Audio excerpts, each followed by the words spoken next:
नवरात्रि का दूसरा दिन। माँ दुर्गा की दूसरी शक्ति माता ब्रह्मचारिणी की पावन कथा। दधाना करपद्माभ्यामक्षमालाक मंडलु देवी प्रसीदतु मयि ब्रह्मचारिण्यनुत्तमा। माँ दुर्गा की नव शक्तियों का दूसरा स्वरूप ब्रह्मचारिणी का है। यहाँ ब्रह्म शब्द का अर्थ तपस्या है। ब्रह्मचारिणी अर्थात तप की चारिणी, तप का आचरण करने वाली। कहा भी है, वेदस्तत्व तपो ब्रह्म वेद, तत्व और तप ब्रह्म शब्द के अर्थ हैं। ब्रह्मचारिणी देवी का स्वरूप पूर्ण ज्योतिर्मय एवं अत्यंत भव्य है। इनके दाहिने हाथ में झपकी माला एवं बाएं हाथ में कमंडलू रहता है। अपने पूर्व जन्म में जब ये हिमालय के घर पुत्री रूप में उत्पन्न हुई थीं, तब नारद के उपदेश से इन्होंने भगवान शंकर जी को पति रूप में प्राप्त करने के लिए अत्यंत कठिन तपस्या की थी। इसी दुष्कर तपस्या के कारण इन्हें तपश्चारिणी अर्थात ब्रह्मचारिणी नाम से अभिहित किया गया। 1000 वर्ष उन्होंने केवल फल मूल खाकर व्यतीत किए थे। 100 वर्षों तक केवल शाक पर निर्वाह किया था। कुछ दिनों तक कठिन उपवास रखते हुए खुले आकाश के नीचे वर्षा और धूप के भयानक कष्ट सहे।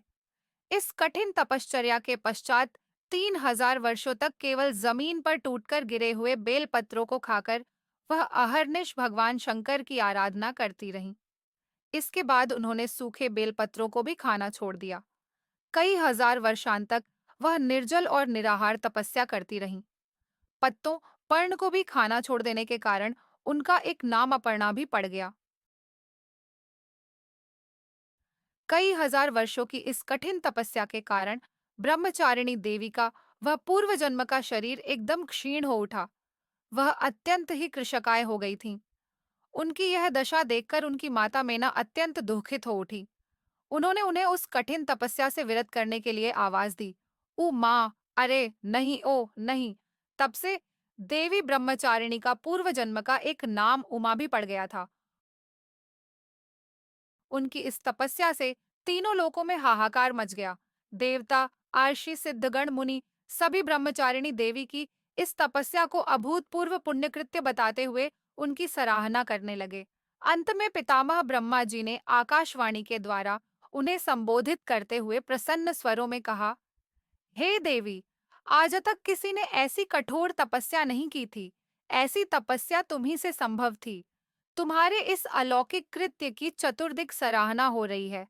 तुम्हारी मनोकामना सर्वतोभावेन परिपूर्ण होगी। भगवान चंद्रमौली शिव जी तुम्हें पति रूप में प्राप्त होंगे।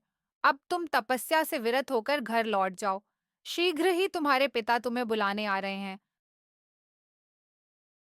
माँ दुर्गा जी का यह दूसरा स्वरूप भक्तों और सिद्धों को अनंत फल देने वाला है।